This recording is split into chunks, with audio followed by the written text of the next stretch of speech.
Marvel's She-Hulk, attorney at law. This is probably the best episode that they've shown so far. It had a fight, but not as much action as some of the other episodes. I was really expecting Daredevil to be there. He was not. But it's okay because they've got the intelligentsia. They were there. Man, not physically there, but they were mentioned a ton of times. The members of the intelligentsia are the leader, the mad thinker, the super adaptoid, Mr. Sinister, kind of Dr. Doom, just a bunch. There was a bunch of them, you know. Egghead, who has been shown in the show. He's the Ghost's dad. Remember the Ghost? Going to be part of the Thunderbolts. The Ghost, her dad, is Egghead. He's part of the intelligentsia also. He's a super smart dude, weird egg type head. They actually even showed him, you know, right before he died. He was like there for like a hot second. I don't think he's dead. This is starting to pick up. It's picking up speed really quickly. They should have had longer episodes. I'm really wondering what they're going to do with the intelligentsia. Because if it starts here, maybe they're just going to leave it here, or maybe they're going to bring it into the main MCU canon. I don't know. But that was kind of cool that they mentioned that so many. They must have mentioned it like 11 times in this one 30-minute episode. And maybe they're going to have the West Coast Avengers too, because they showed, I guess it was the Great Lakes Avengers. They showed the leader of the Great Lakes Avengers. He's a little bit older than in the comic books, but Mr. Immortal. It's kind of cool that they had him in there. He's a little bit of a Richard. No, it's not Richard. That's not what I want. There's a 4-letter word, starts with a D. It's a small version for Richard. I can't remember it.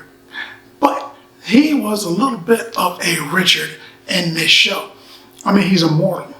So time and stuff like that doesn't mean the same to him as it would to someone else. So he got married like 200 years ago. And he, you know, inherited some money. He got married again and married again. And then he meets people and he marries them if he likes them, you know, because it doesn't mean anything to him. Now, tomorrow, it's all the same thing. He's going to live, as far as we know, forever. And to get out of some of these marriages, that's why he's at the law firm. Mr. Immortal pretends to kill himself. So they think that he's dead and he just changes his name. You know, I was Fred, married this girl. I didn't like her pajamas. So I stepped out of the car and walked into traffic, killed myself. I said, oh, he's dead. You know, and then I met somebody else and married them. You know, but technically he wasn't dead. Well, I guess in reality he wasn't dead because he survived. He, I guess, reincarnated. He survived the death. He dies, but death for him is only a minute, maybe a minute and a half or something like that, and then he just comes back. So he's been doing that to get out of marriages, and they've got to figure out what they're going to do. This is what the law firm's doing for him. And that was kind of funny. You know, it was kind of funny. He's Mr. Immortal. I mean, what would you do if you had immortality? No matter what happened to you, you'd only stay dead for a minute or two. You just hope nobody puts you in chains and throws you in the ocean, because you'll spend the rest of eternity come to life drowning, come to life drowning, come to life drowning. You know, there's probably no way out of that. But no one can shoot you and kill you, throw you off a building, old age, doesn't matter.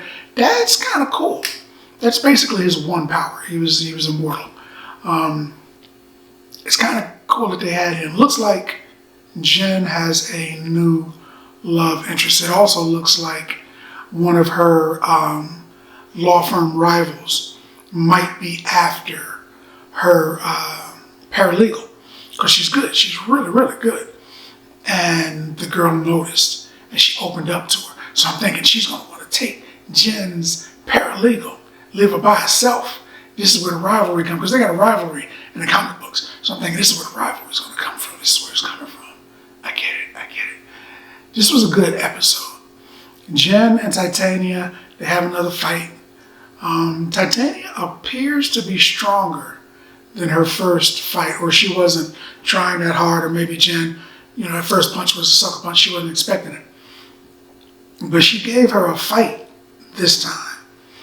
And I think if she had really dug in, she might have been able to take her. So maybe they'll have another fight and she'll beat Jen.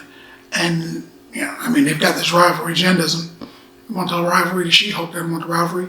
But Titania does. So, and they changed it up a little bit from the comics, which was still cool.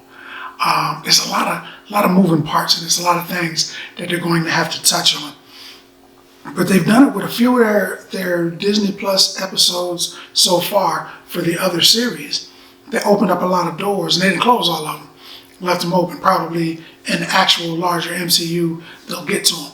But I enjoyed this one mostly because I was saying the dude that sent them was probably the leader. And I was saying that, maybe it's the intelligentsia. And it is. So that's kind of cool. But we're going to see what happens next. It looks like it's building up some steam. We'll see what happens next.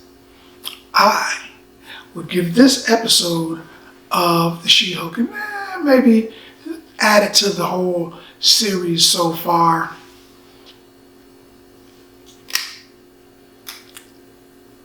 8 bags of popcorn. I probably should start doing halves because it's really closer to a 7.5. But I'm going to say an 8 because that half will give it an 8 bags of popcorn, man. Because that's what I think about that. More importantly, what do you think about that? And after seeing this video, let's talk about it in the comments. And as always, if you like the video, if you like the content, subscribe. And then like. Popcorn passport. Get your popcorn passport.